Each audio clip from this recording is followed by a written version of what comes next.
Everyone, welcome to the Committee for Infrastructure, and apologies if you were desperately wanting to join us at 10 o'clock today. We were getting some evidence from a witness, and so we're just a little bit delayed. But you're very welcome. Today, the committee will receive oral evidence from the Department for Infrastructure on the Rail and Transport Bill consultation and consider two proposals for statutory rules that are not subject to Assembly procedure. For those in attendance in the public gallery, you can use mobile phones, but devices should be muted. You cannot take recordings or photographs. And if members are content, we will start to proceed through the agenda. And so item 2 are apologies. Are members aware of any apologies? Just Peter McReynolds. Just Peter McReynolds, who I believe is still on perhaps paternity leave. I'm sure Peter will be enthusiastic enough to be watching in today because he wouldn't want to miss a session of the Infrastructure Committee, but we just wish him and his wife all the best, and their baby son. Do we have any declarations of interest? Any members who have interests could declare them now or later. So do any members have any interest to declare? Okay, that sounds like a no. That takes us on to chairperson's business. I have one item that hasn't yet got any coverage on committee yet, and I don't want to get bogged down into the political debate over this, so there's a rider. It's really with regard to the Irish language signage at Grand Central Station. Members will be aware that there is a submission to JR, the Minister's decision on this, and I think that was submitted earlier this year.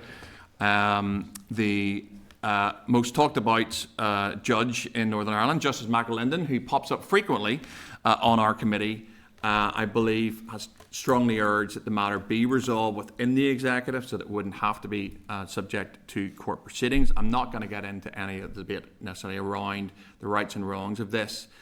But I'm wondering whether or not committee would be minded to at least write to the Minister and ask what the possible costs. I suspect the Minister did stand up, I think, recently in the Assembly answering a question and said that obviously she was content to defend the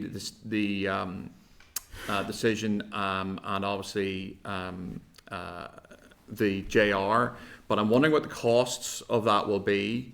And the second question in my mind around it is whether or not, and Justice McAlinden I'll put it mildly, strongly suggested that this matter be resolved by the executive, and whether or not there's been any progress on that. So that's, I'm happy to take views on that. I suppose the two things in the middle of that were, what does the department expect the cost of defending this JR when it comes back, and how far has the Minister got in terms of resolving the issue within the executive? I'm happy to take any views on that, but I want to keep it. I don't want to open up any debate around the rights and wrongs of what the issue is, because that's quite political. For me, this is just about process. John? Chair, I'm happy to support your proposal to write and seek clarity both on those costs. As you say, the judge's verdict was pretty damning in terms of the process up to now and the failure of either ministers or the executive to get to grips with these issues, which are not cross-cutting. But the reality is it's not to be decided at the courts, it needs to be decided at the executive table, and we need clarity on the costs and how long this is going to go on for. So I think it would be worthwhile getting that information from the Minister as quickly as possible. Thanks, John. I'm happy to take anyone who wants to make reference to anything here. I would like to keep it quite tight, because I don't want to get marred in the reason for it all. This is about process, but it's just around that, to get some information from what the department feels the cost of defending it will be, and then also any progress the Minister's made in terms of getting it resolved, which is very clearly what Justice McAlinden suggested when I think the matter first came to court. Harry? Fair, no, happy for you to take the steps you're taking. I think that's fair enough. Thank you. Okay. Our committee agreed? Silence. Silence. No one's not agreeing. So silence. I'll take that as agreement. What we'll do is we'll write along those lines, just in terms of cost and any progress towards resolution of the issue. That's all chairperson's business that I have. We'll move on to item 5, which is draft minutes, and they are at page 40 of your pack, and the draft minutes of the proceedings of the 22nd of October, pre-Halloween. I just need committee members' agreement that they are a true and accurate reflection of that committee meeting. Are we agreed? Okay, in that case, I will sign the minutes. And that is item 5, disposal of, which takes us on to item 6, which are matters arising. The first one which I want to highlight is page 48, and that's a clerk's memo relating to the committee's strategic planning session on the 22nd of October. It runs through, and I have the paper in front of me, it highlights the strategic priorities that the committee has. It also then takes us on point 5 through the possible bills that the committee will be asked to consider. At this point in time, we have the bill that we've just dealt with, water, sustainable drainage and flood, the ports bill, a possible rail safety and transport bill, which we will have some evidence on later on today,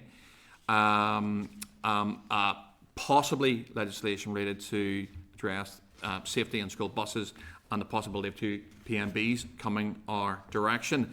We also had quite a useful discussion before we broke for Halloween around existing, not only existing priorities, but we had a discussion around other things that we might want to consider, and they're at point 6.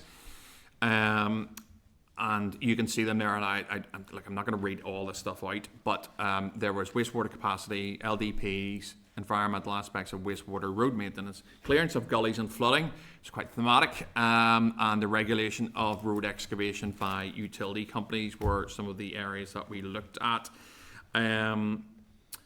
Does anyone have any views, particularly around point 6, of areas that we may want to consider taking a look at?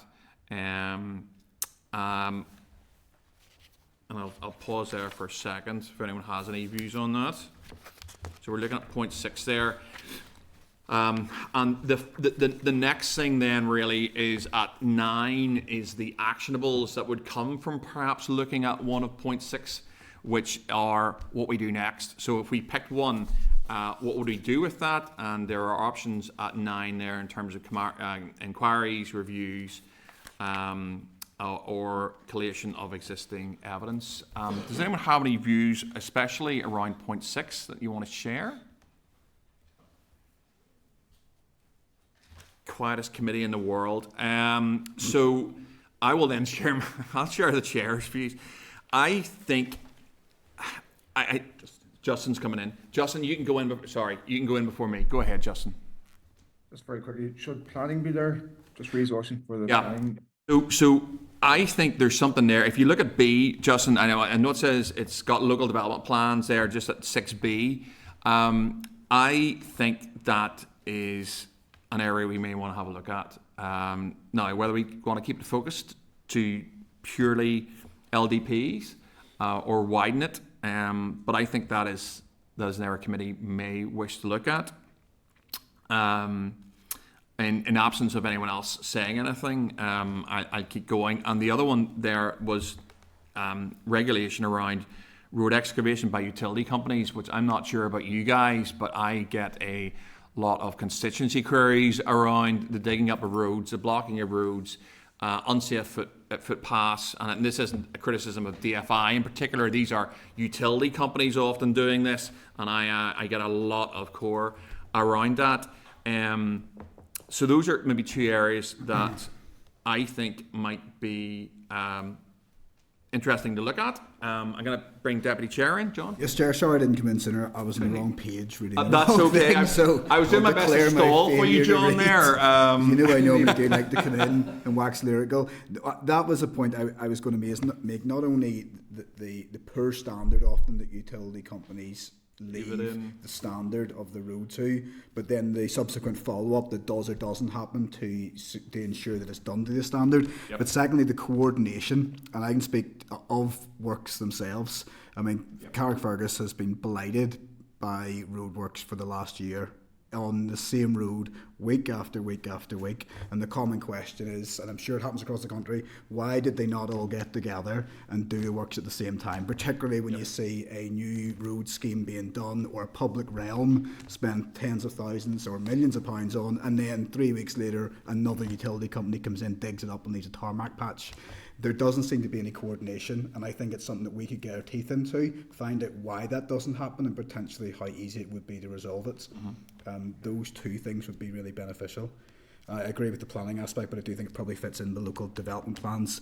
I raised a point in the chamber the other day. It does seem to me deeply concerning around local development plans that we are now 10 years on from RPA, and we are 7 years on from the deadline imposed on councils to provide their local development plans. And I think 5 out of the 11 still haven't.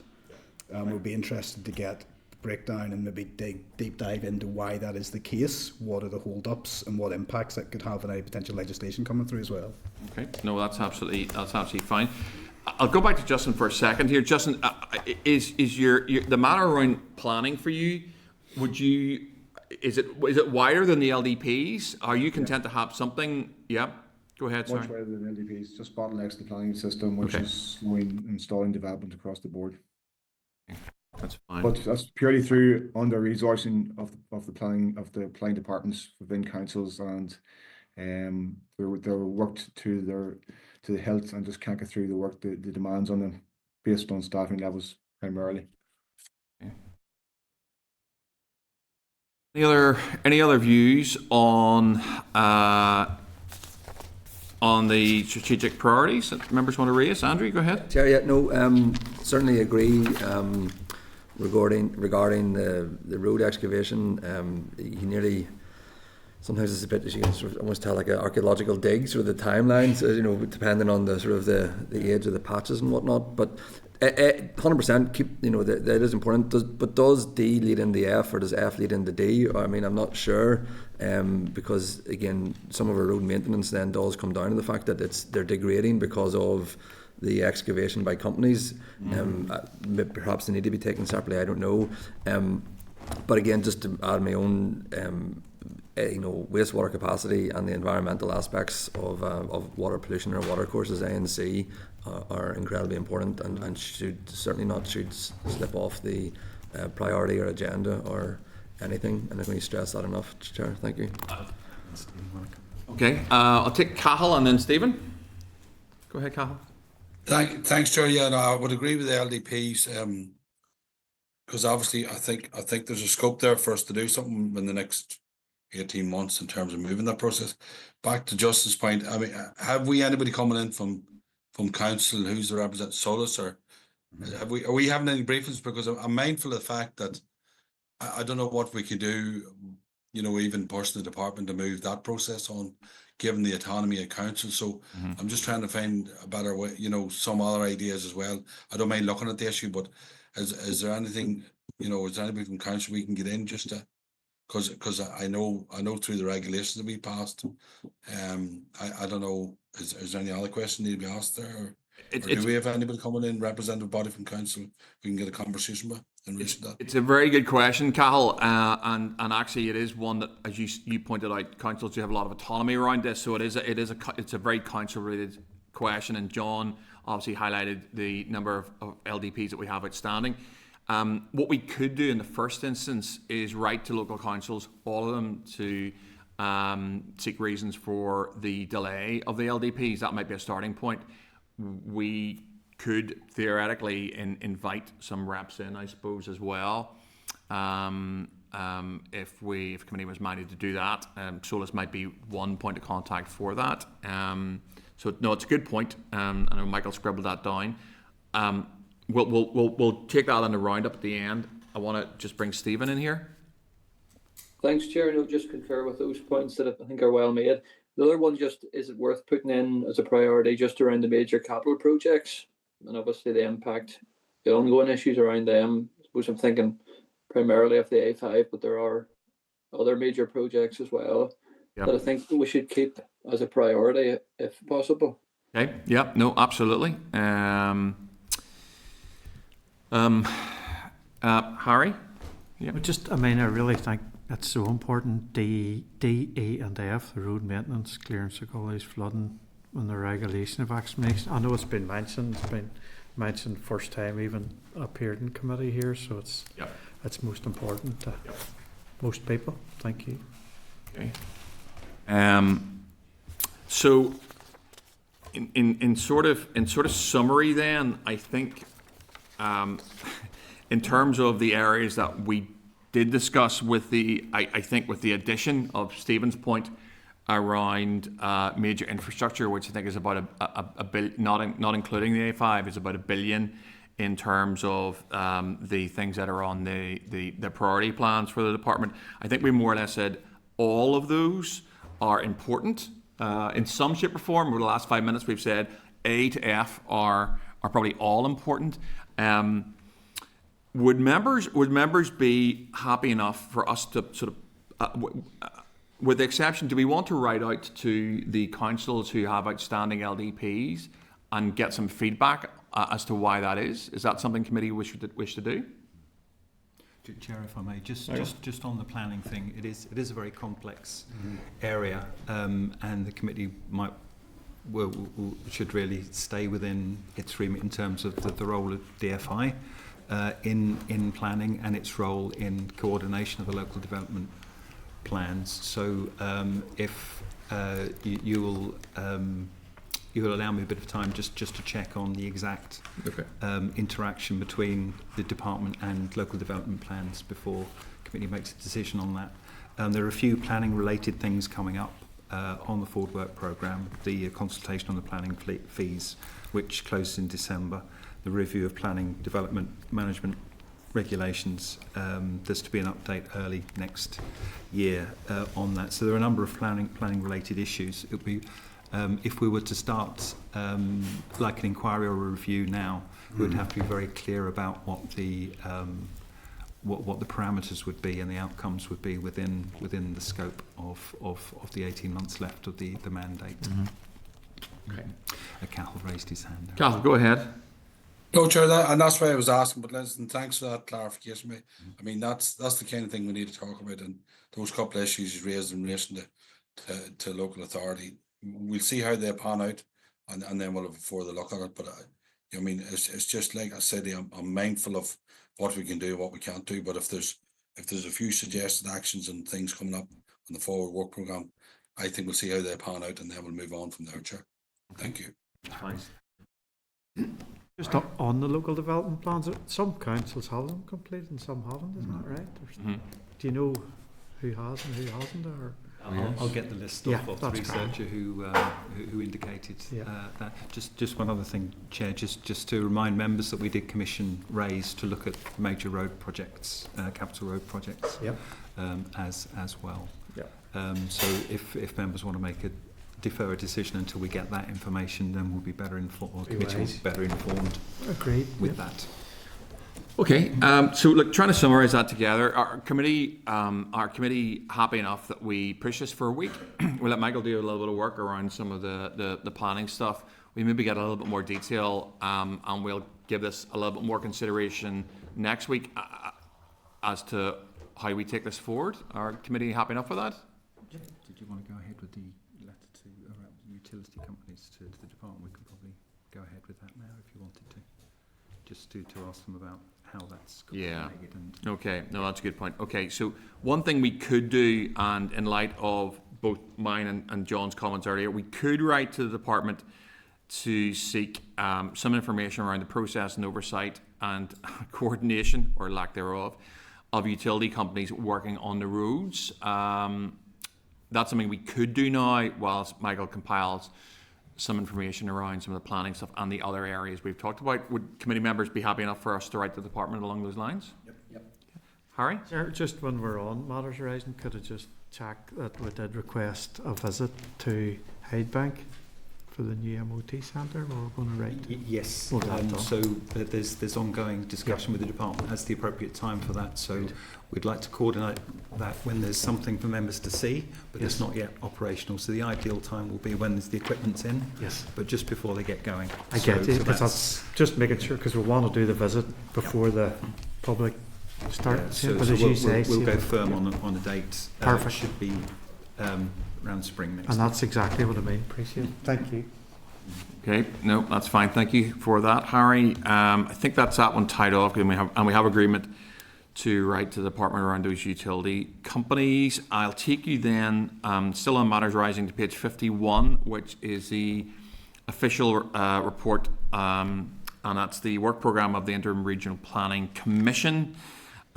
We agreed on our meeting of October the 22nd that the clerk would furnish members with this information. In June, we asked for an update from the Secretariat of the Interim Regional Planning Commission. In response, the IRPC said that the IRPC thanks the committee for their interest in the report. The IRPC has sought further input from a number of stakeholders, taking on board comments made by the Infrastructure Committee. This has, however, impacted on the timescale of finalising the report. The Commissioners are now working on the report. However, given that we are now into holiday season, a final meeting has been scheduled for the 13th of August for the Commissioners to sign off the report, which will then go to the Minister for consideration. The committee is respectfully reminded that the Commissioners are working on a wholly voluntary basis in addition to busy jobs. Our committee agreed, or certainly a suggestion for me, is that we write to the IRPC to perhaps seek an update on the progress of its report, including anticipated date of publication. Committee happy enough with that? Someone say agreed? Agreed. Brilliant, thanks John. Okay, so we will ask the IRPC to give us an update and see where we are. Do members have any other matters arising from the previous meeting? Harry's obviously flagged one up already. That's okay. Nope, okay. In that case, we will dispose of that. We will go to correspondence, and so you can follow this on page 67 of your committee pack, and there's quite a lot of correspondence. Take you to at page 73. There's a response from the Minister for Infrastructure to a committee request to be notified of the proposed source of funding for repair of the Barmouth moles at Castle Rock, Port Stewart, and I just need to get committee agreement that we welcome the allocation of this funding, and request that committee be kept updated on the progress of funds. Are committee happy enough with that? Agreed. Okay. Then there is another note at page 74, response from the Minister for Infrastructure to committee correspondence regarding the Department's assessment of the factors driving projected increases in floodplain extent. And again, I would want to get committee agreement to write to the department requesting that the committee receives a copy of the updated guidance in relation to climate change and flood risk when available as referenced, unless anyone's got anything else on that. Committee happy enough with that? Yep. Okay. Take you to page 131, which is a response from the Minister for Infrastructure to committee request for clarification on TransLink's role in supporting the All-Island Strategic Rail Review. Just to get committee agreement that we schedule oral evidence on the outcome of feasibility studies that are currently being undertaken and are linked to recommendations in the review once complete. Do we have a committee agreement for that? Mm-hmm. Okay. At page 179, a response from the Minister for Infrastructure to committee correspondence requesting an update on the TransLink Night Movers pilot scheme. And just to seek committee agreement to write to the department to request a periodical update on the night mover pilot scheme once operational. Our committee agree with that? Right. Okay. Suggest a frequency there. Second. Do you want to request a frequency on the next page? And could we further ask that this is quarterly? Is that people happy enough with a quarterly response? Yeah. Just fell off the page. At page 180, we have a response from the Department of Infrastructure providing an update on the Gully pilot scheme. And again, just to seek committee agreement that we write to the department requesting detail of the issues needing to be resolved and an estimated time frame for recommencement of the pilot. Committee agreed? Right. Okay. At page 191, we have a copy of the road safety strategy for Northern Ireland to 2030. Just seeking committee agreement to schedule oral evidence from the department at a further date for the forward work plan. Committee agreed? Right. At page 289, we have correspondence from the Committee for Finance indicating, drum roll, a December monitoring round with a submission date of the 20th of November. So there is going to be a monitoring round. That's certainly noteworthy, I would say.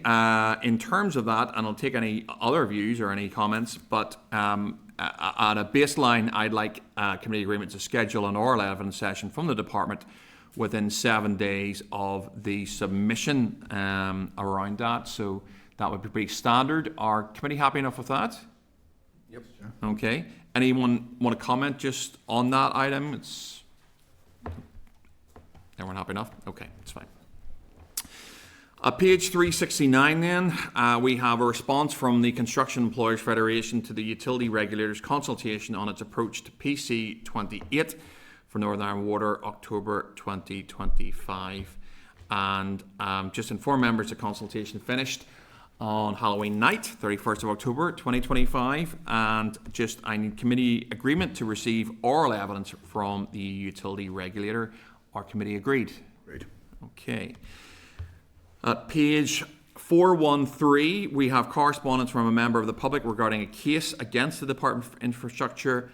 Again, in this instance, I think we should write to the individual who's written to us, referring them in this instance to the Ombudsman, if committee are happy enough with that. Great. Okay.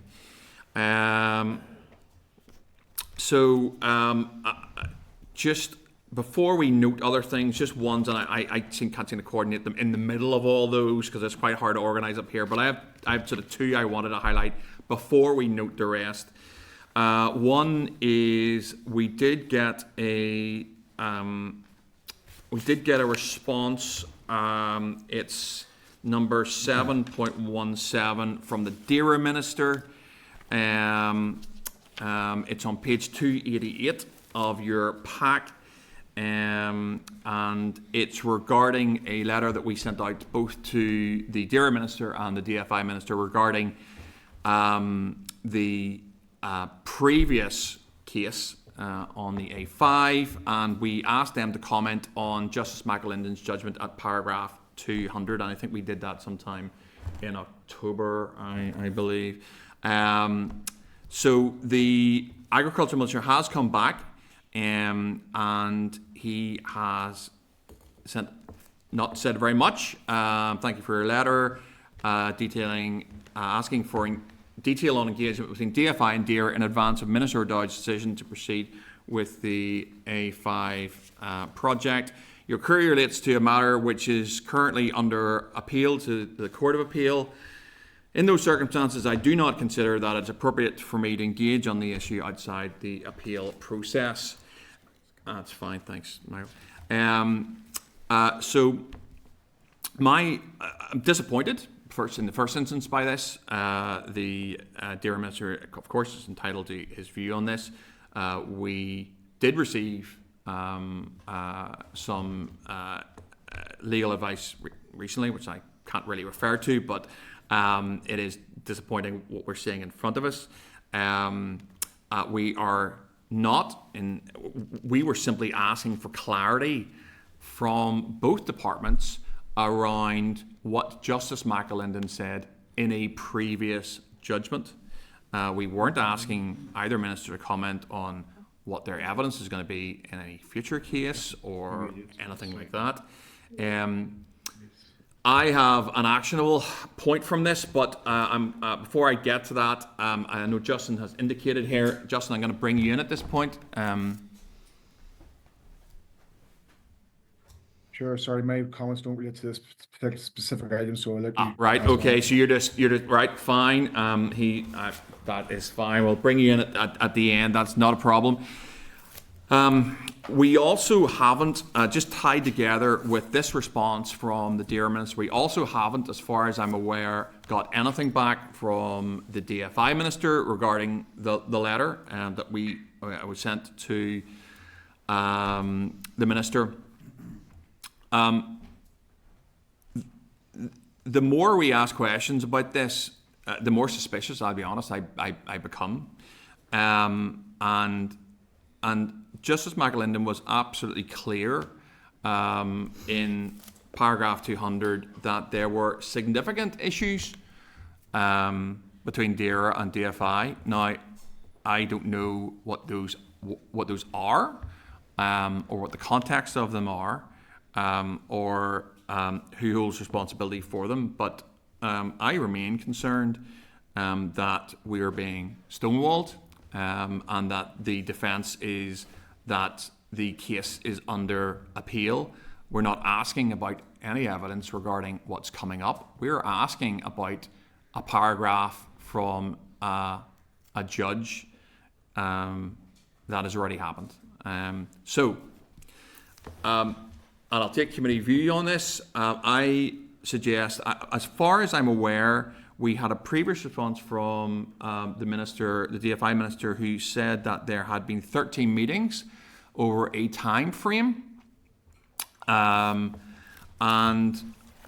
I would like to seek committee agreement, or at least get committee's views on this, that we write to both ministers and ask for dates of those meetings and minutes of those meetings. These meetings have already happened, they've already occurred.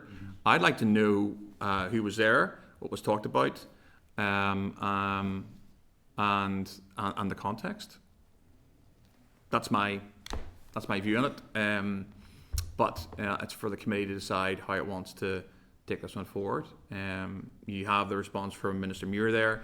We haven't got one yet from the DFI Minister on this. We're still waiting for that, which is disappointing, but there it is. Any views?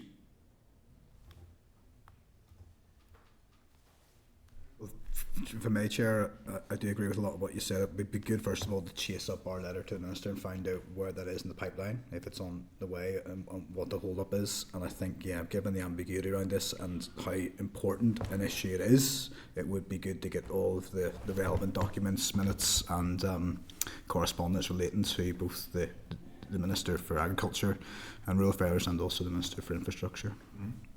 Okay. Anyone else got any comments or? Justin, is it this one? Right, okay. Justin, away you go. Sure, just there's a bit of a smoke and mirrors feel to this. So support your proposals, absolutely. Okay, and you got that, Michael, in terms of, yep, okay. Committee agreed? Yep, okay. I'll take that response as a yes. So that's that one there. And I think that's all that I had. Is I'm gonna suggest then that the rest of the remaining correspondence that we note. Oh, sorry, Justin. Did you have you had an additional item on the correspondence? Apologies. Go ahead. Yeah, 7.4, just listen, the Minister has come back and responded comprehensively to the concerns of my constituents, and that has to be recognised. The one concern, one remaining outstanding item is that there was an agreement to undergo a structural assessment of the retaining wall between the properties, and that has been done visually. I'm not sure if that really appeases my constituents in terms of their concerns. Will it be possible to undertake a true structural integrity assessment of the retaining wall? Okay. Harry, same item? No. Nope. Okay, I thought that was going to be a stretch for you. I know your reach is long, but maybe not that far. Our committee agreed to write to the Minister along the lines that Justin has suggested, just to get some additional information. Okay, that sounds like agreement to me. Okay. Thanks, Justin. Harry? Thank you, Chair. Just on 7.14, Department, the road safety strategy, and it's a progress report for 24-25. Yep. So I take it the road safety strategy is ongoing, and then there'll be a future report, like say 26-27. Yeah. Yep. Yep. We're going to get some. It's my understanding, Harry. We will have the department in and get some oral evidence around that, Harry. So no, it's very important, and we're going to get that one in. Yeah. Thank you, Chair. No, thank you, Harry. Does anyone else have anything from the core which is substantial? I think we'll certainly keep our eye very closely on the monitoring round. That will be certainly interesting to see what happens there. But if there's nothing else, I suggest to the committee that we note any additional correspondence we have in. Is there agreement for that? Noted. Okay, so that then takes us to item 8, which is the rail and transport bill consideration, and we are going to take some evidence from departmental officials around this. I'll just point committee members to page 416, which is the clerk's memo around the consultation. At page 418, we have the policy proposals for a potential rail and transport bill from the DALO, and at page 420, we have the policy proposals for potential rail and transport bill, and that's the consultation response. I would like to welcome Graeme, Suzanne and Linda to committee. I just need committee agreement that this evidence is recorded by Hansard. Members agreed? Agreed. And I would like to invite the representatives to make a opening statement of up to 10 minutes, and then you might expect some questions from committee members. The floor is yours. Chair, quick introductions. Obviously, I'm Graeme Banks. I'm Head of Rail Safety in the Department for Infrastructure. To my right, I have Linda Buick, who is Head of Public Transport Policy, and to my left, Suzanne Breen, who is on our legislation team.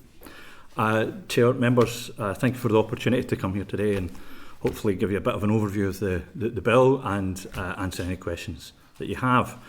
The department is obviously it's committed to maintaining a safe, efficient and well-regulated rail network in Northern Ireland, and rail safety is a devolved matter, and the department acts as the rail safety authority for Northern Ireland. Historically, rail safety policy was shaped by EU membership, and following EU exit, policy responsibility was returned to the UK government, with safety matters returning to the competence of the devolved assembly. This shift has meant that the department must now develop and implement its own policy and legislation rather than simply transposing EU directives. The last major review of rail safety legislation was back in 1999, which led to the Rail Safety Act in 2002. Between then and EU exit, we were transposing EU directives, and there was a series of directly applicable EU legislation that was made in this realm, in this policy space. Noting the implications of EU exit and the fact that we now had responsibility back to lead on policy development, we undertook a comprehensive review which commenced in 2022, and it was structured in 3 phases. The first phase was a legislative review to identify potential gaps and the full extent of our statutory duties and where they were vis-à-vis EU exit. The second phase was to explore organisational models for rail regulation based on other jurisdictions, and we also looked at Northern Ireland-based regulators and other policy areas to see what lessons we could learn from that. The final phase of our review was around engaging with stakeholders on their preferred structures for how rail regulation should be going forward. That led to the policy proposals, which were put out to consultation in June this year. A 12-week consultation was held on the proposed legislative provisions for a potential rail and transport bill. The proposals included establishing an independent rail regulatory body with enforcement powers, granting powers to order the construction of new railways, creating new offences in relation to drugs and alcohol, and also fare evasion on the glider. The final proposals are around modernising the legal framework for rail regulation. A lot of our railway legislation dates back to the Victorian era, and so we're looking at an opportunity to modernise that legislation. In terms of the consultation itself, 123 invitations were issued out to a range of organisations, including statutory consultees. We received a total of 31 responses. 18 of those were from interested individuals, with the remaining 13 representing organisations in the sector. Overall, there was broad support for most of the proposals that were put forward. There was one area where there's a little bit of concern raised, and that was around the potential introduction of a safety levy.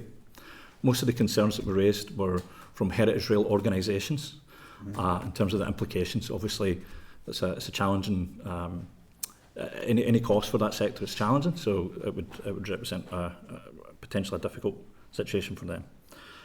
Officials are now due to meet with the Minister to look at the findings of the consultation and agree next steps in terms of the way forward. Obviously, the safety level and the challenges around that will require a bit of careful consideration to make sure that the burden, the cost of regulatory burden is properly shared, but is done in a manageable way. We'll continue to engage with stakeholders as we do that and develop the work to support the potential introduction of a rail and transport bill, which will be informed by the consultation feedback and ongoing engagement with Minister and officials. I'm happy to take questions on the results of the consultation. I love, Graeme, how precise all our officials are. You know, I've been in other committees and they take 15 minutes and you guys take 3.5, and then I'm left going, what's my question? I'm only joking. Well done for that. I've got a couple of specifics and then a couple of generals, really. I mean, you got 31 responses to the consultation. I know it's not I'm trying to find the right word for it. It's not maybe a dynamic area for some people in Northern Ireland. 31 responses. Were you disappointed with that? Were you expecting more? Or do you sort of go, well, this is a very specific area, you know? It is a very specific area. There are a small number of key stakeholders in this sector, all of whom participated in the consultation. So from that perspective, it's positive that we've had their feedback. It's difficult to anticipate when you're asking the general public to participate in a consultation.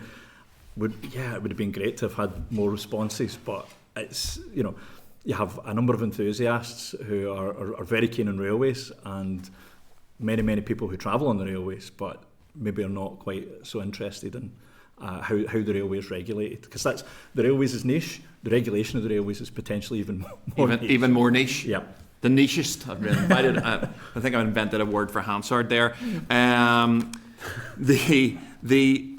So generally, although I suppose we accept that, and I completely understand the fact that there were low responses because of that niche area. Within that category of responses, generally the consultation was very warmly received, very positive feedback. I'm looking through your summary and conclusions here. The only thing, and again, given that it's quite a small sample size, and you've said it yourself, whilst most proposals received broad support, the introduction of an annual safety levy was not clear, with only 52% of respondents agreeing with the departmental proposals. And I suppose my question just around that would be, given that, how has that consultation response informed departmental thinking around the annual safety levy? So, obviously, there's a mix of views here. One thing that was interesting and that maybe isn't quite reflected in the numbers, more reflected in the comments, is that there's generally an acceptance that rail regulation has to be properly funded. Mm-hmm. And the concern is more about, well, what is the impact on that in terms of organisations? And then for Translink Irish Rail, is there an opportunity that some of that cost may end up being passed on to the consumer? Mm-hmm. That means that we have to look carefully at this to ensure that those organisations, particularly the smaller organisations or heritage railways, are not adversely impacted by the introduction of a safety levy.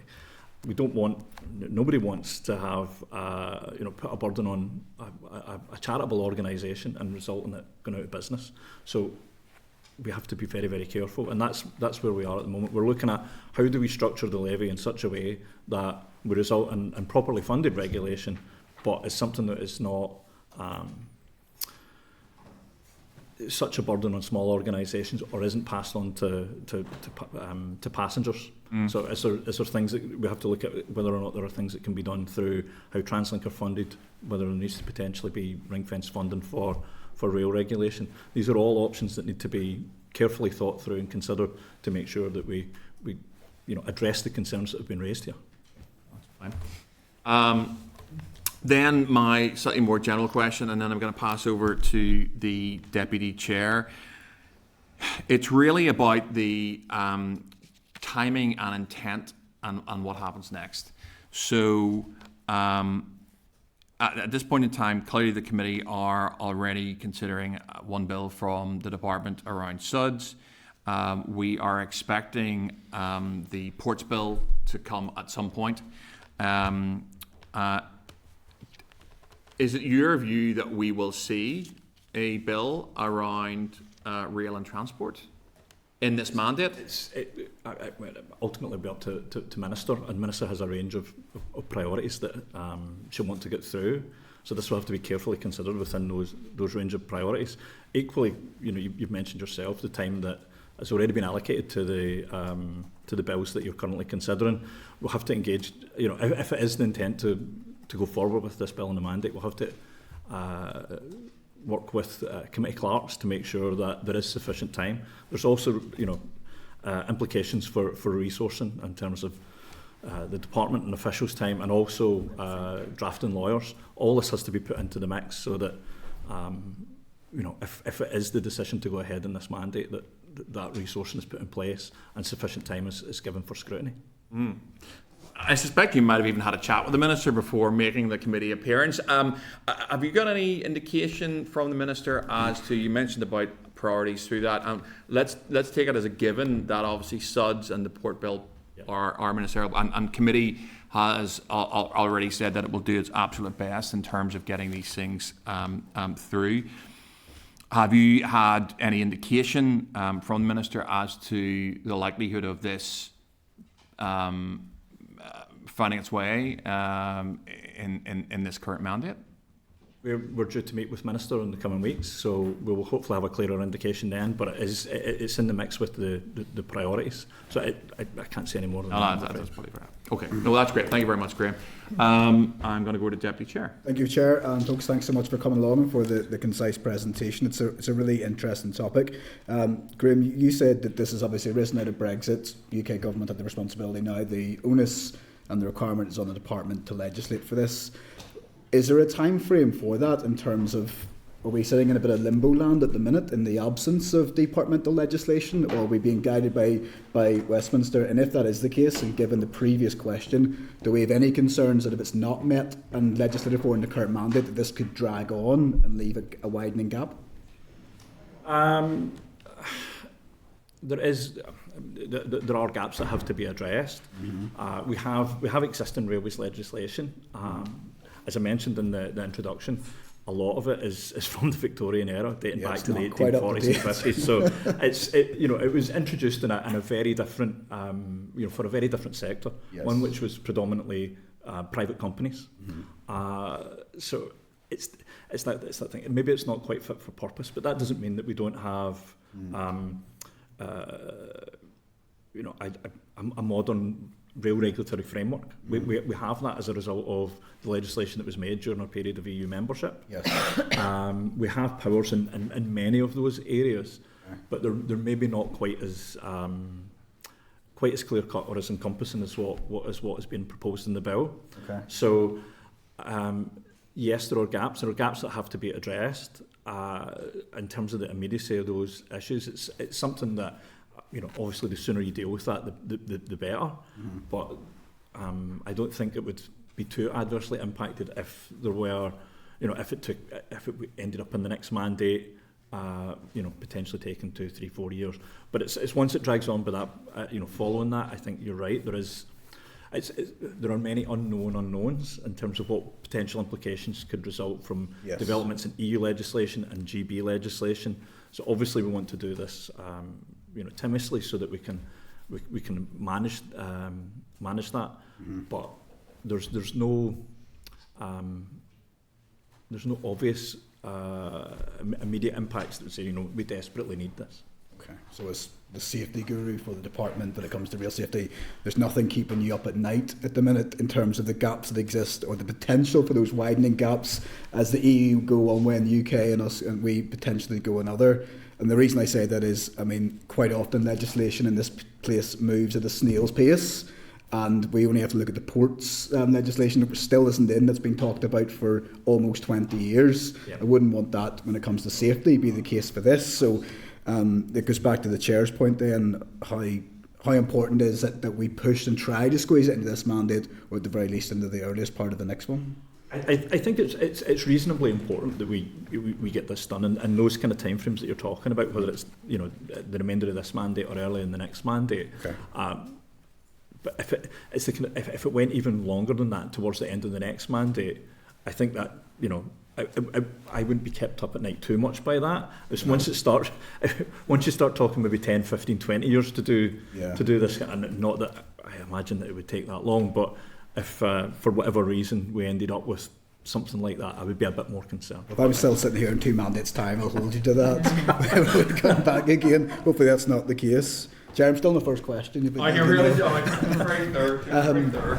With obvious, and I'll touch, sometimes this is going to stray past the consultation, but obviously with the nature of cross-border travel on our rail networks, how integrated and overlapping does this legislation need to be with ROI in that respect? There's obvious benefits, for having as similar regulatory regimes as possible in terms of the regulatory and administrative burden on those organisations.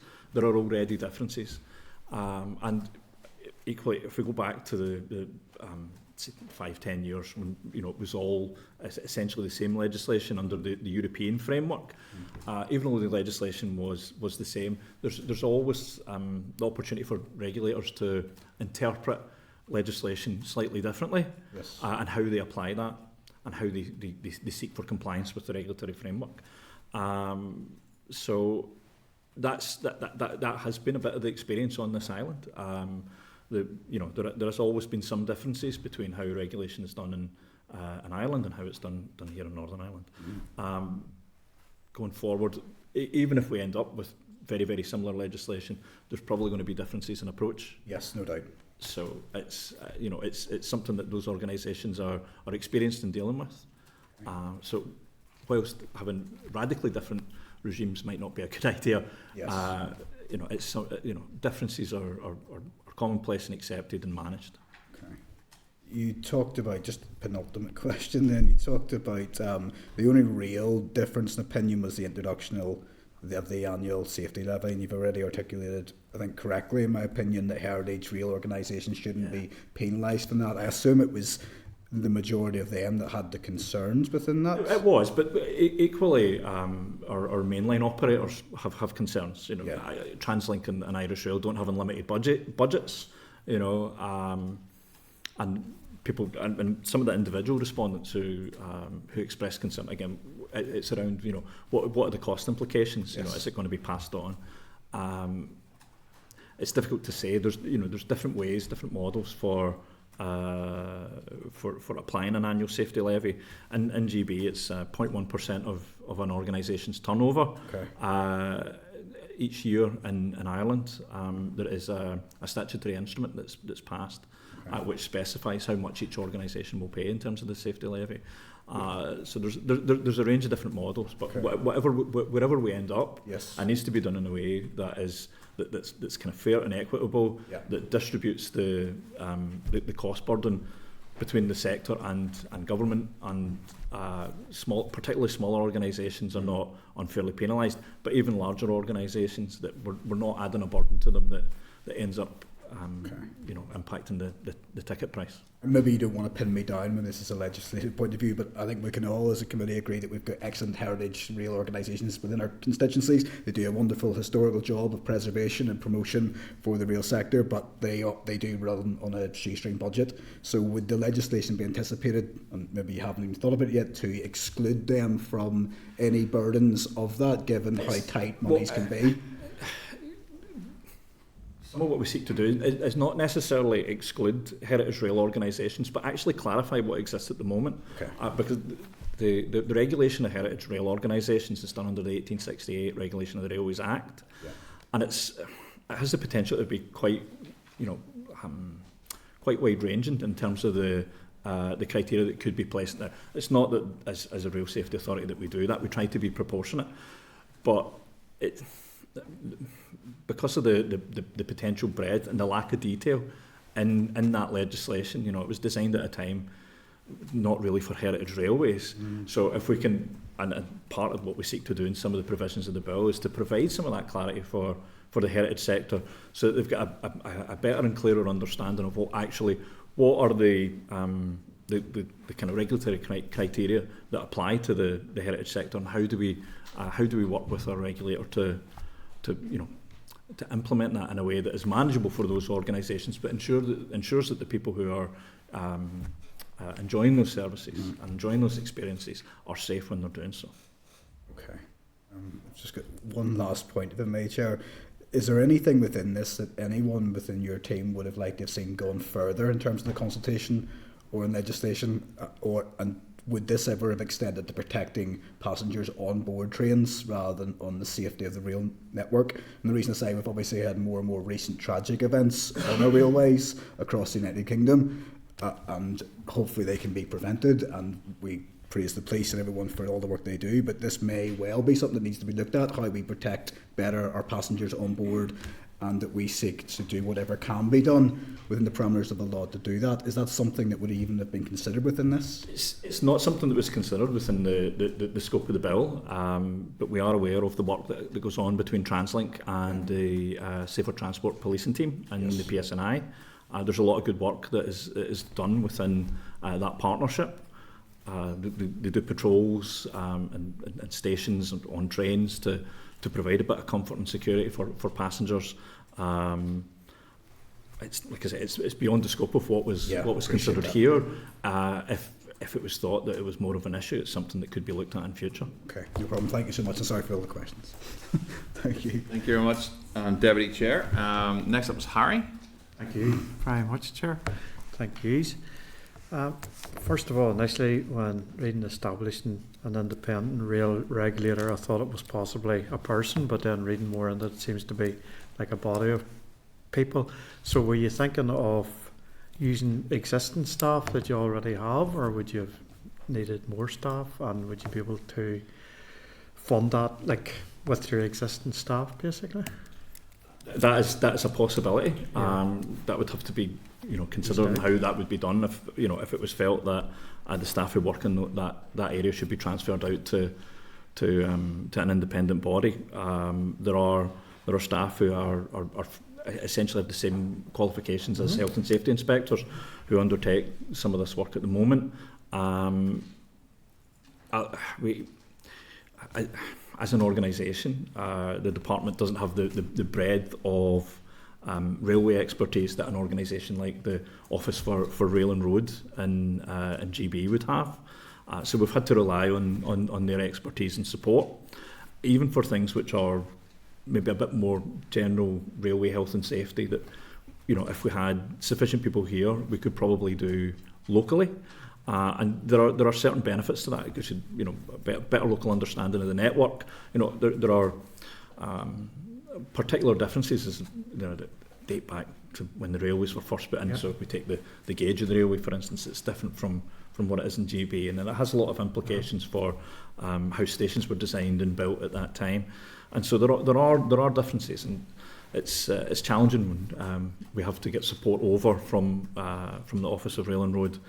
You have to explain to these people who are used to the GB rail network, what are the peculiarities of our network. So It adds a bit of time, and that could probably be better spent on actually doing the work of regulations. So yes, it may be that it would be better to have some local inspectors, but equally, as I said, that breadth of expertise. We're a small railway network, and if we want to ensure that we are as efficient as we possibly can be when it comes to rail regulation, I think that it's appropriate in some instances to rely on or to continue to rely on that expertise that exists elsewhere. Because you are at present, even the way things are, you're extremely safe as is, so you're doing a good job at present. Just thinking of the model, obviously you had a look at other jurisdictions. What other jurisdictions did you look at to base yourselves on? So we had a look at the models in Great Britain, Ireland, Australia, South Africa, Canada and America. Good. So it's a real breadth. No, that's good. I'll be honest. The reason for those picking those jurisdictions is due to the availability of documents in the English language. So we would potentially have liked to have, maybe looked at other models elsewhere, but the availability of information in English wasn't, maybe wasn't where it needed to be to really, help research and kind of understand how that works in practice. So that was our focus. I think we've certainly learned a lot from looking at those different models, and some of that is reflected in the proposals that were brought together and consulted on. Very interesting. That's good. Well, moving on a bit, and rail safety, I sort of divided up into 3 sections myself. So obviously, there's the safety on the train, there's the safety on the station, at the platforms, whatever, and then there's also safety of the track. So, and looking at it all, where do you see the biggest gaps in safety yourselves? Biggest gaps in safety? Wow. I think we're very fortunate in that we have a very safe network. I think so. Yes. Yeah. The publications that we produce each year demonstrate that we often score particularly well when compared to other jurisdictions across Europe. So there are things that you could say, well, potentially could be better, but we have to remember that the baseline is actually very good at the moment. So it's hard to kind of necessarily pinpoint. There's things that they're doing now around they call it human and organisational factors. So, very often when things go wrong, it comes down to individual choice. So it's looking at how individuals are managed, how they're trained, how issues like fatigue and the environment that they're working in potentially impacts their decision making. And so I think going forward to make things potentially safer than they are now, that those are potentially the areas to focus on. Now, that's not necessarily something within the scope of this bill, but if you were asking me for a priority for safety, I think that would be a reasonable area to invest in. And just to finish, I can see some of the dates bandied about 1871 Act and stuff, but did we ever in this jurisdiction have a regulator before? Yeah, well, the department has acted as rail safety regulator since 2006, I think. Prior to that, it would have been Her Majesty's Railway Inspectorate. Okay. But around that time, yeah. Okay, and I do appreciate you mentioned the heritage relays and the tramways, which I think is very important as well. So, yep, thank you, Chair. Thanks very much, Harry, for that, and how you finished off there on Heritage Railways. I'm going to give a big shout out to Downpatrick and County Down Railway and the Giants Causeway and Bushmills Railway, in case they're listening in. And I was looking up there that actually the Downpatrick one uses Irish gauge, which goes all the way back to 1840, which is incredible. And I think the only one in Northern Ireland. So big shout out to those two this morning. We're going to go to Andrew. What? Stole my thunder. Oh, you're joking. I honestly didn't do that on purpose. I'm so sorry. I was teeing up my local constituency, Downpatrick and County Down Railway, and then there goes the chairman. What a shocker. I got the Newcastle again. No, listen,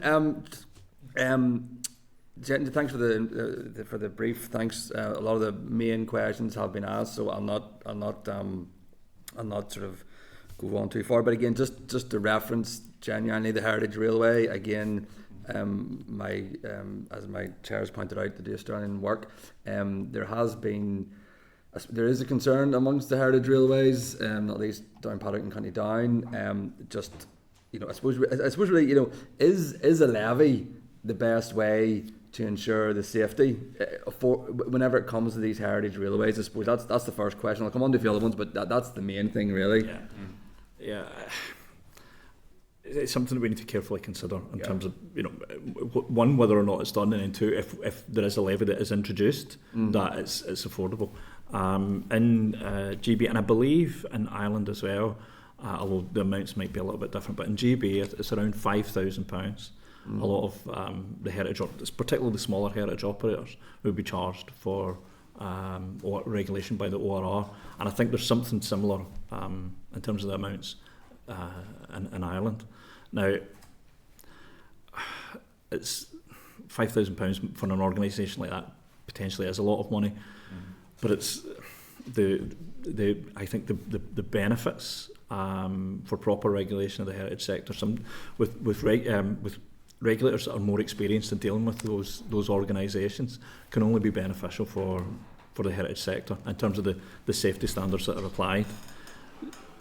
How it's funded, I think we need to be very careful so that we don't drive heritage organisations out of business. Well, yeah, I suppose the point being, even like £5,000 for a charity, any charity goes an awful long way, and actually you sort of going, well, where's that £5,000 better spent? Is it better spent in actually providing for the safety, or is it better provided for a levy so I'll unless you want to answer that, maybe, I don't know, I was going to maybe leave it hanging. We have to, like, as I said, we have to be very careful in the model. The intention is absolutely not to endanger any of those organisations, but it's about the equitable distribution of the cost of regulation and how that's achieved.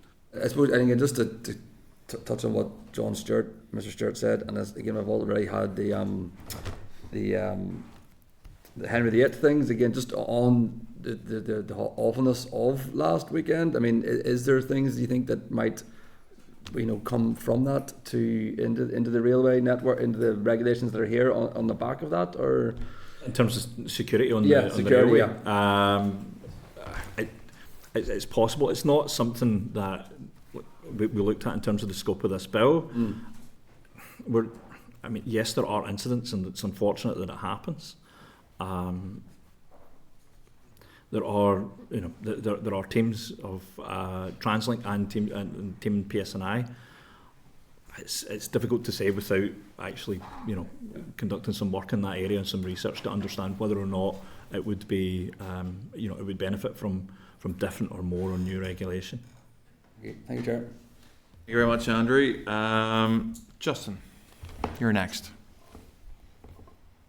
Thank you, Chair. Thank you, Graeme, Suzanne, Linda.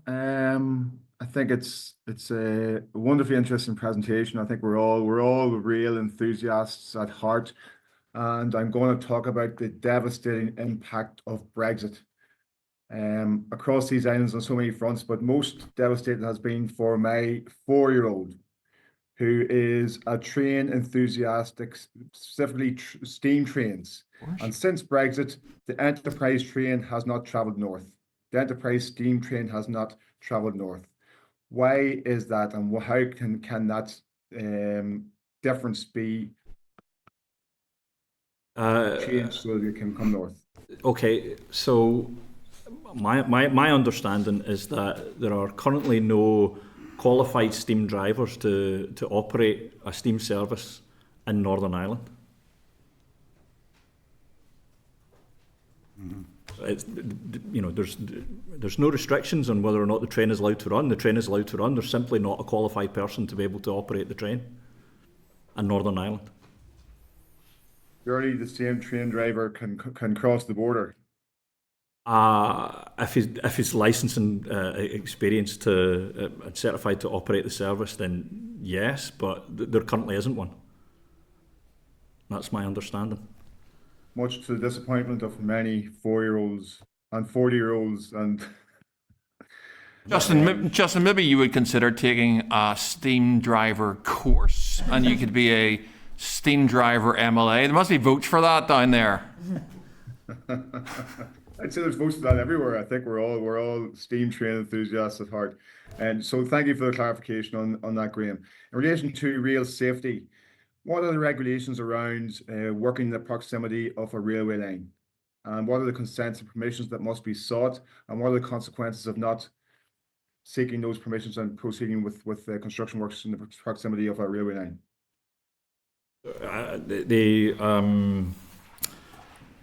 Forgive me because I'm not particularly familiar with the construction works regulations, but they would, if you're working in the vicinity of the railway line, you would have to comply with the construction works regulations. If you're working on or near the line within the boundary of the railway, the construction works regulations apply, as well as the railway safety management regulations and the common safety method regulations. Okay, thank you, Grant. Thank you, Chair. Thank you very much, Justin. I will take a quick scan round to see if anyone else has any questions. Don't want to dispossess anyone of their chance, but I think that's probably it. Graeme, the only thing that I had in terms of sum up was whether or not the committee could get a list of the consultees that were written to, and then perhaps those that responded. Is that possible? You could provide that to the committee? Yeah, we can. Yeah, I'll certainly have a look at it. Yeah. Yeah. Okay. Absolutely. That's us. Listen, thank you very much for your time. We really appreciate it. Very interesting evidence. So thank you. Thank you. Well, so you can sit. Yep.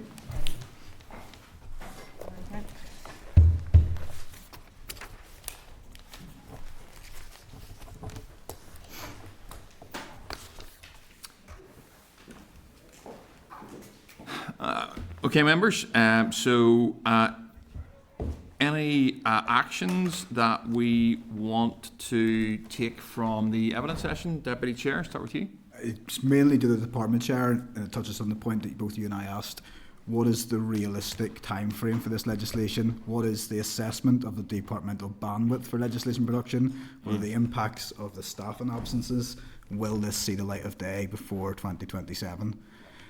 And if that is not the case, sorry, just to follow up, what concerns are there about the growing gaps potentially in rail safety in the absence of legislation here? Yeah.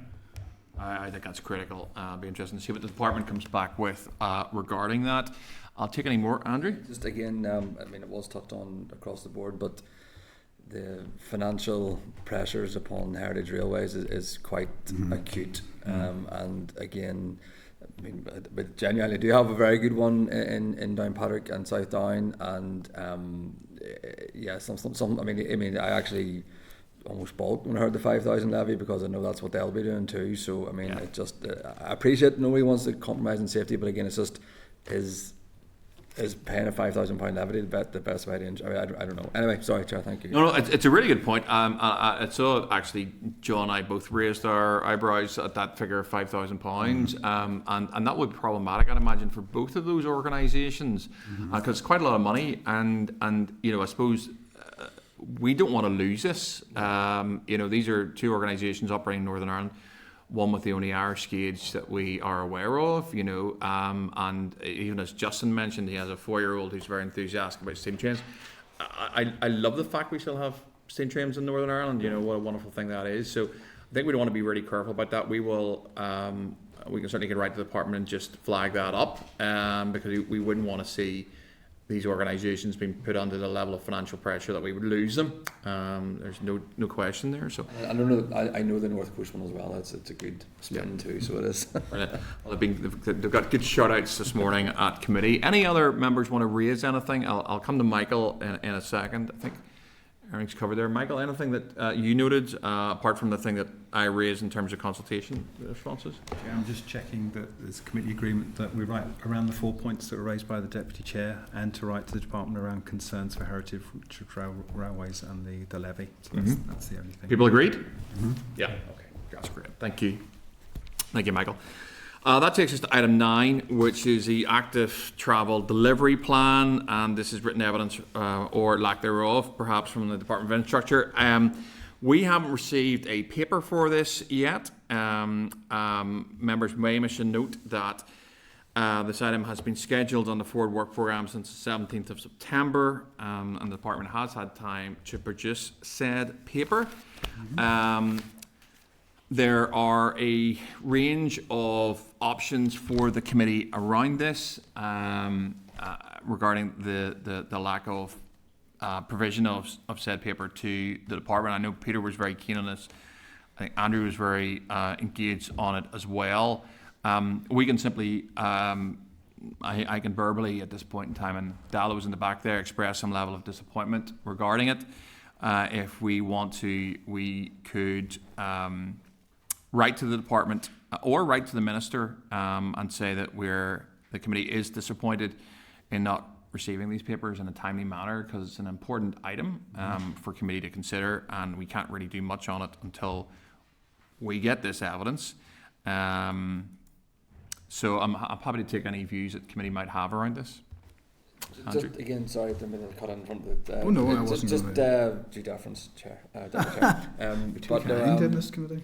Well, it was disappointing. You know what I mean? I mean, whenever you have to, you're looking for something and you're having to phone the clerks to try and get it, and you're hearing their frustration from the department. Yeah, it's a bit. It's unfortunate, especially given, you know, we're all pretty busy up here, and when you're still making time to try and hunt things down, and then so anyway, just to note my disappointment, I guess. Okay, we'll take an action a little later. We'll hear from Deputy Chair. No, it was just to agree with that point. I think we expect at the very least to have the papers that are required to do the work that we want to do, and it is frustrating not to have it, especially when I'm sure the clerks have been chasing it up all week to try and get the papers prepared. It's the least we can expect. Do we have a committee agreement to write to the Minister expressing our disappointment on behalf of the committee for not receiving these papers in a timely manner? Yes. Okay, well, let's do that. Can I also ask for committee agreement to schedule an oral evidence session in the forward work programme at a future date for this? Agreed? Okay, great. Okay, that takes us on to item 10, which is subordinate legislation, and SL is not subject to assembly procedure. I need to advise members that there are 2 proposals, SL1 for statutory rules that are not subject to assembly procedures and are not required to be laid. These are listed on page 325, and you can follow them from there. We have SL1, the parking and waiting restrictions, London Dairy Amendment number 3, 2025, and SL1, the parking places, disabled persons vehicle amendment number 5, Order Northern Ireland 2025. Do members have any issues they want to raise on either of these? No, Chair. Nope. Are members content with the proposals for the SRs? Content. Okay, that takes us then to forward work programme on page 408.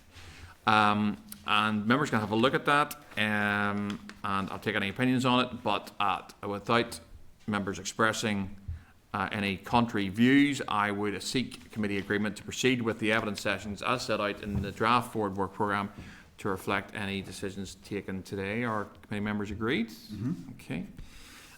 Do members have any AOB that they want to flag up? Any issues, Chair? Deputy Chair, go Unless ahead. you've got one beforehand, no? No, I don't. Yeah. I don't. No, it's all yours. It's one, it's not in my constituency, but I've been contacted by people who drive on it, and it's the Kilray Bridge in East Londonderry. Mm-hmm. It's currently closed, causing havoc for commuters and for traders, and I think there's a bit of confusion and frustration trying to seek clarity from the department, and I was wondering if possible, if this committee would be willing to write a letter asking a couple of questions to the Minister to try and get some clarity for those who are using it and are not using it in this case, and finding deep frustration at the back of that. And my understanding is a feasibility study was carried out for maintenance on the bridge in 2022 but never completed. Mm-hmm. It'd be good to see if that could be reviewed. Diversions that are in place and signage is inadequate and causing havoc in the area, and if this could be reviewed. And is there anything being looked at to support traders and business and haulage companies affected by the diversions and the chaos that's in place currently? It would be useful to get. The second one, if I may, Chair, and apologies if it was missed last week, but I see the Minister's just announced that she's going to just officially announced the legislation on pavement parking. Right. It's just come out. I don't know if anyone got a heads up.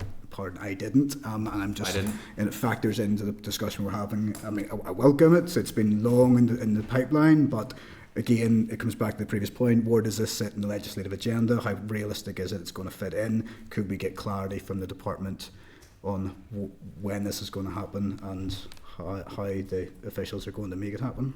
How did you find out about that? It's on the DFI Facebook page, it's just, and someone just sent it to me, asking me questions about it. Release, I think. Yeah. Right, okay. So I didn't, and again, the reason I didn't raise it during the previous one is because I wasn't sure it was discussed last week, and it wasn't. No, it wasn't. Okay. We'll just take John's point first. Our committee agreed to write to the department along lines he suggested concerning Kilrea and the bridge. Yeah, definitely. And also it's a beautiful bridge. Mm-hmm. It's a very stark bridge. So exactly. It needs to be one way or another, like. Exactly. It's a bit like the coil one, doesn't it? Yeah, it's lovely. Yeah. That's agreement to write along those lines. Justin? AOB? Thanks, Chair. Yeah, Chair, there's a press release has come in from the Mineral Products Association warning over critical road maintenance funding and staff shortages threatening safety and the economy. They've said the road network is now at a critical point with dangerously low levels of maintenance funding and severe staff shortages within the Department for Infrastructure, threatening both road safety and the wider economy. Local councillors and contractors are reporting that resurfacing and defect repair programmes have been drastically scaled back or delayed, leaving communities and businesses facing deteriorating road surfaces and growing safety risks. At the same time, DFI's road and asset management team's capacity to deliver essential maintenance work has been severely undermined by unprecedented staff shortages across engineering, inspection and procurement teams. The situation has reached breaking point, according to Gordon Best from the MPA, with years of underinvestment combined with a loss of experienced staff, meaning that our roads network is literally crumbling faster than it can be repaired. The safety of road users and the efficiency of our transport system and the competitiveness of our economy are all being put at risk. He's further said the MPA is calling for road maintenance budgets to be restored to sustainable levels alongside additional resources for a DFI workforce recovery plan to address critical vacancies and rebuild technical capability across the department. £1 not spent on timely surface renewal costs up to £4 in future reconstruction and damage costs. What Gordon Best is calling for, he said, we need to see leadership and urgency. Safe, reliable roads are not a luxury. They are the foundation of a functioning economy and a basic expectation of the public. The time for short-term cuts has long passed. I propose that we ask the Minister to come before us so that we can seek answers on these issues which have been raised by industry, who are fundamental to the safe status of our roads. Okay, thank you for raising that, Justin. As far as I am aware, we did actually ask the Minister to come before committee, maybe before she was scheduled to, and I think there was some view from committee that actually perhaps, and again I haven't been round so I can't properly comment on it, but the frequency perhaps of how often committee saw the Minister, committee felt wasn't as regular as we would have liked. As far as I'm aware, and I think I saw a call around this, the Minister maybe wrote back and said she's coming in February. She's coming in February. Now, that is quite late.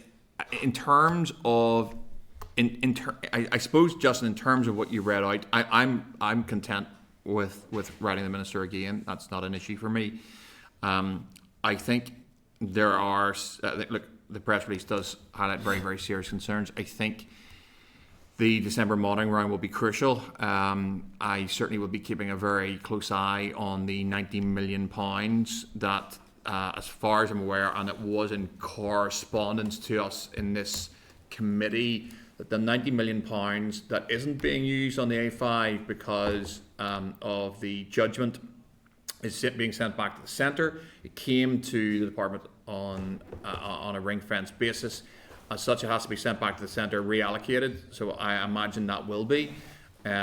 I would certainly hope that we will see some of that money coming back to infrastructure to carry out roads maintenance in the last 3 months of the year.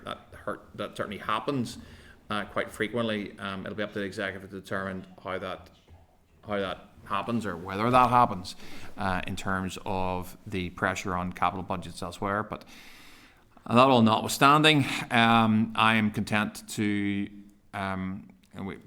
write to the Minister again, asking if she will come before that scheduled meeting in February to discuss not just roads, but I think wastewater infrastructure and active travel, I'm sure, would be high on the agenda of committee members, without putting any words in their mouths. Our committee agreed to write again to the Minister along the lines that Justin suggested. John, do you want to come in there? Yeah, I did, Chair, and I apologise, I didn't realise that the Minister had replied to say that she was coming when she was coming, because I think we made a pretty fair case as to why. I know that other ministers from other parties in other departments have been in front of committees umpteen times at the beck and call of committee, regularly do in much busier departments. And I think on the trajectory we're on, if it's only going to be February, then it would be the end of the summer recess before potentially we see the Minister again, if my calculations are correct, which would mean once between now and next September. Given the dire states of certain aspects within the department, I don't think that's going to be suitable. I agree with Justin that his was specifically around roads maintenance to bring her in. There's so many other issues, so many legislative issues, so many things that we need to discuss that I think it's imperative. And let's not forget as well, Chair, that this committee was very understanding on the first occasion that the Minister couldn't get here and wasn't able to do the full allotment, and we were back and forth. This is the scrutiny committee for the committee. There is no, in my opinion, bigger priority for the Minister in her time than to come here, and I don't think it's a lot to ask to let this committee put questions to the Minister whenever they need to. I agree, Deputy Chair. I would make one further point. I'm not sure Andrew will bring you in next. I think the committee, and I've only been around for a short while, I think the committee is very fair and balanced in how it deals with issues, and particularly how it deals with officials coming in from the Minister's department. I have experience of other committees where that luxury is certainly not afforded to witnesses coming in from departments. But I think we've been very, very fair. I think we've been very fair in terms of our questioning of witnesses. I think we've hopefully been very fair as to how we have dealt with the SUDS bill and the commentary we've made around that. So I don't think the Minister has, anything necessarily to fear from this committee. Our job, as the Deputy Chair pointed out, is scrutiny. We cannot scrutinise the Minister directly unless that Minister comes before the committee, and there are substantial issues I'm sure the committee would like to ask her about, and she's ultimately responsible for these issues. Andrew? No, Chair, actually it was pretty much just going to echo what Mr. Stewart and yourself said as Chair. I think, yes, the Minister, and I think Minister, got a lot on and all the rest of it, but again, as you say, we're a fairly fair and amicable collegiate committee. I think it's not, we've seen the Minister came to the committee on her appointment, and again that was curtailed somewhat, and then the Minister came at the end of the summer. But so then to be told essentially that it's not to be February, that's more than that's 8 months essentially. Touching on 9, I don't, with the greatest respect to the Minister and the department, I don't think that is appropriate or fair on us as a committee. I think that we do, yes, of course we get obviously question time and all the rest of it, but I think that there's a committee process here that isn't maybe that isn't getting received ministerial input. But to be fair, and again we touched on it a wee bit, but I mean, is there a convention? Is it at the discretion of the Minister? Being around this place now, there's usually a rule for something like so. There is, There is, and I might bring Michael in to comment on this in a second so he can put his thinking cap on. There is no rule as far as I'm aware. So ministers will come to committee, and the Deputy Chair has referenced this. Some ministers are in committees a lot, and they're in those committees, and those committees are significantly more combative than this committee is, but they go anyway. The only thing we can do really is, and I have no issue with this, is asking the clerk to write out to all the committees and ask them how often ministers have been at those committees, and we can get a league table if we want. I personally don't think it's I'm only here 6-7 weeks. I don't know how often the minister's been here, but it sounds like the minister's been here twice since the Assembly was re-established. Okay. I feel that's light. That's just my personal view. I think that's not quite right, Chair. It's the Mrs. took over from Mr. O'Dowd. Right. Okay. How long is that? Don't know. I mean, from not my memory, but it was March whenever she took over, and there was a bit of a difficulty in getting the timings surrounded right, and then I think there was a visit in June at the end of the summer. So that, and I think now again I'm only here 18-20 months. I think Minister Dowd came once in my time as well, but or twice. Sorry, twice. Yeah, but certainly Minister Kimmins hasn't been here twice in my time. Okay. There's nothing we can't, we can't force a minister to committee. We can request a minister come before committee, but it's up to every individual minister how often they do. As far as convention is, Michael, I don't know if you want to comment on any of that. Yes, Chair, that's usually the case, and it usually depends on whether there's a particular ongoing crisis that the minister feels needs to be reported to the committee, or the committee wants to hear from. And there may be, for example, in health or education, specific things that are events that are happening. In infrastructure, it tends to be long-term things that we deal with day to day, rather than crises that ministers respond to. But if the committee is so minded, I will inquire of other committee clerks how often their ministers appear, and see how that compares with our minister. Take Justin. Yes, Justin, sorry. Yeah, just very quickly. This is crisis situation from the industry, according to them. So she's the minister in charge. She should be answerable to that. Yeah, thank you for that, Justin.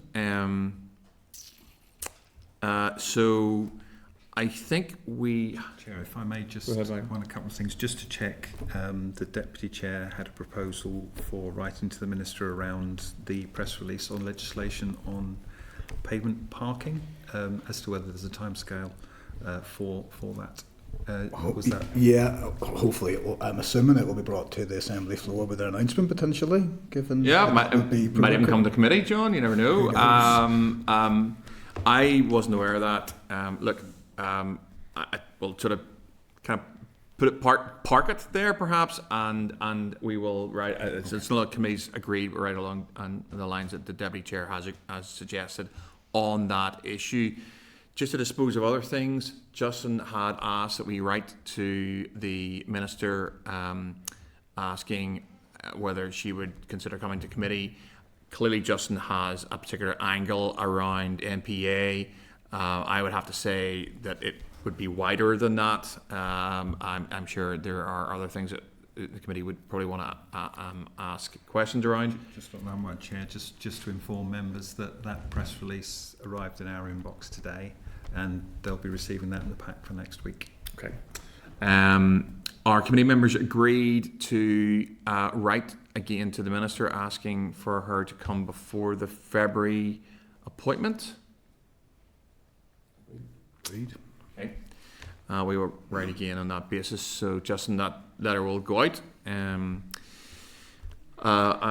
not sure if there was any other AOB. Justin, you've got another one? Yep, sure. Sure, I don't think it's acceptable to write to say to come before February. I'm saying it's acceptable to write to say come now, deal with this issue, which is very, very pressing, where our roads are crumbling and there's potholes that you could lose yourself in if you fell into it. I just don't think acceptable. So she can come in January and that's okay. I don't think that's acceptable. So I think it's a matter of urgency should be called before this committee. So we will. So the February date, just in my understanding, is that's when she offered to come, and I think that was a scheduled date. What we will do is we will write out and ask her to come to committee with a level of urgency to discuss issues, as has been discussed. Justin, and you heard it all there. We can't make a minister come. We can't force her to come.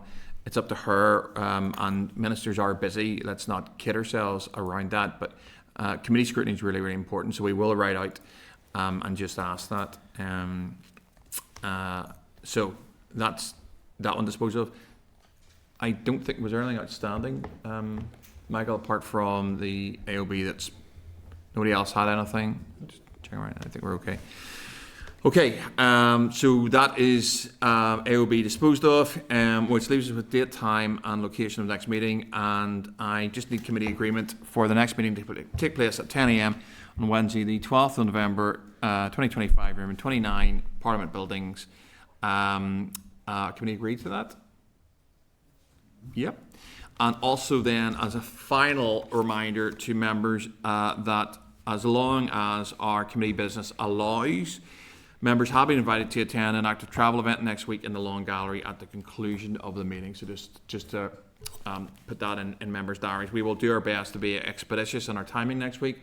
I'm also conscious that we will not rush committee business to get there, but we'll do our best to attend at the end of committee. And this meeting is adjourned.